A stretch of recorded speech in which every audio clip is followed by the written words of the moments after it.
तुम्हारा ये मानव देह पाप कमाने के लिए तो है नहीं, व्यर्थ में इसको मत खोइए। हमारा ये धर्म है, हमारा ये कर्तव्य है। धर्म निर्भय करता है, कर्तव्य तुम्हें निश्चिंत कर देता है। अगर जो करना चाहिए वो किए हो तो तुम निश्चिंत होगे, बेपरवाह होगे। तो लगा कि तुम्हें जो करना चाहिए वो नहीं किया, इसीलिए तुम चिंतित हो।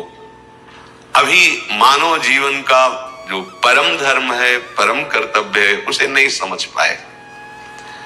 अगर नाम जप करते हुए सब भगवत सेवा की भावना से प्रभु को समर्पित कर दो, अभी निश्चिंतता आ जाएगी, अभी डर समाप्त हो जाए। सबके हृदय में डर है, देख लो, कहने की बात नहीं है। वो एक दूसरे डरते हैं, क्या तू डर रहा है इसीलिए क्रोध को धारण किए हुए है। जो बलवान होता है, निडर होता है, मुस्कुरा के निकल जाता है। क्षमावान बलवान होता है, क्रोधी नहीं। हाँ, निष्कामी बलवान होता है, कामी नहीं। पक्का तुम्हारा जीवन पाप कमाने के लिए नहीं है। तुम पाप को पाप देख ही नहीं पाते हो जब तुम्हारी धन पे मात्र बुद्धि होती है या अन्य। मान लो ये सत्संग है, ये जीवन को व्यर्थ मत खोइए। बहुत बड़े विद्वान हैं धुंधकारी के पिता आत्मदेव, लेकिन पुत्र की कामना व्यथित किए हुई थी। पूरा प्रकरण है, हम केवल अंतिम प्रकरण उसका वो अधर्माचरण देख कर, पापाचरण देखकर उनको बहुत पश्चाताप हुआ कि जो हमें महात्मा मिले थे, यदि उनसे मैं भगवत मार्ग की शिक्षा ले लेता, पुत्र प्राप्ति का ना हट करता, तो आज मैं दुर्दशा को न प्राप्त होता।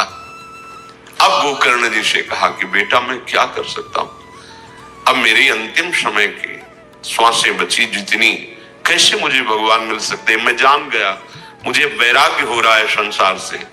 तब उन्होंने कहा था, धर्मम भजस्व सततम त्यज लोक धर्मान, सेवन सदा साधु पुरुषन जहि काम तृष्णाम, अन्यस्य गुण दोष चिंतन मासु मुक्त्वा, सेवा कथा रसमहो नितराम पिबत्वम।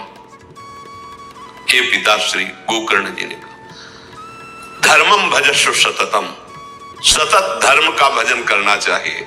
तो मानो आत्मदेव जी ने कहा, जीवन भर यही किया है पर मुझे शांति तो नहीं मिली ना। तो बोले त्यज लोक धर्मान, लोक धर्मों का पालन करने से परम धर्म की प्राप्ति होती है। अगर नहीं हुआ तो लोक धर्म में कहीं चूक हो गई आपकी। ये जितने लोक धर्म है इनकी पूर्णता है भगवत चरणारविंद की प्रीति। नहीं तो सो सब धर्म कर्म जरि जाओ, वो धर्म कर्म में आग लगे जहां भगवान के चरणों की शरणागति नहीं, भजन नहीं, प्रेम नहीं। जहां न राम पद पंकज भाऊ, सो सब धर्म कर्म जरि जाओ। इसीलिए श्री भगवान भी कहते हैं, सर्वधर्मान परित्यज्य माम एकम शरणम ब्रज। ये परम धर्म है भगवान की शरणागति, भगवान का भजन। धर्मम भजस्व सततम, कौन से धर्म का सतत भजन करें। बोले त्यज लोक धर्मान, लोक धर्मों का त्याग करके, सावै पुंसाम परो धर्मो, परम धर्म वही है जिसमें अधोक्षज अच्युत भगवान श्री हरि के चरणों की भक्ति हो। त्यज लोक धर्मान, बोले लोक धर्म का त्याग करके भागवत धर्म, प्रेम धर्म, परम धर्म में स्थित होने की मेरी सामर्थ्य खो गई है। तो बोले एक जगह ये सामर्थ्य प्राप्त होती है, सेवन सदा साधु पुरुषन। जाओ और भगवत प्रेमी महात्मा के चरणों का आश्रय लेकर उसकी सेवा करो और उनके वचनों पे चलो। पर ध्यान रहे, महत्संगस्तु दुर्लभ हो, दुर्लभ है, अगर मिल भी जाए तो दुर्गम हो। उनकी कृपा प्राप्त करना बड़ा कठिन होता है, क्योंकि हमारी मानसिक बुद्धि होती है और मानसिक बुद्धि से हम उनको तौलते हैं। गुणातीत स्थिति को समझना गुणातीत होने पर ही आएगा। आप गुणों में हो, गुणातीत को नहीं तौल पाओगे, नहीं जान पाओ। इसलिए दुर्गम कह दिया गया। बहुत दुर्गम है महापुरुषों से कृपा ले पाना, और अगर निर्वाह कर ले गए तो अमोघस्य। तो बोले क्या दुर्गमता होती है उनकी चरणारविंद में अपने आप को हम समर्पित करते हैं तो हमें वो अमोघस्य स्थिति तक पहुंचने में क्या दुर्गमता। तो जय काम तृष्णाम,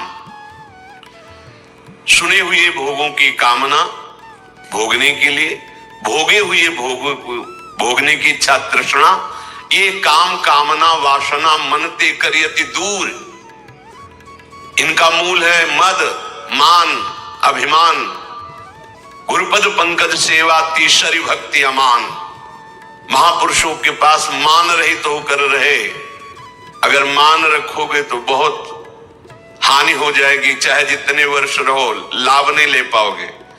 बछड़ा बनने पर पिन्हाएगी गाय और दुग्ध पान करोगे, अगर बछड़ा नहीं बनोगे तो है पूरे शरीर में दुग्ध पर पिन्हाएगी नहीं।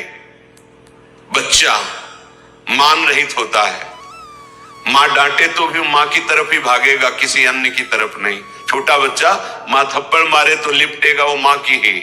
ऐसे सदगुरु, ऐसे भगवत प्रेमी महात्माओं का संग। जहि काम तृष्णाम और अन्यस्य दोष गुण चिंतन मासु मुक्त्वा, दूसरे के गुण दोषों का चिंतन कथन श्रवण त्याग दो। अगर ये नहीं त्यागा तो साधु समागम का लाभ नहीं मिल पाएगा। अन्यस्य दोष गुण चिंतन मास मुक्त्वा सेवा कथा रसमहो नितराम पिबत्वम, निरंतर भगवत सेवा निरंतर भगवत गुणगान का पान करो, ये आज्ञा करी थी गोकर्ण जी ने अपने पिता को।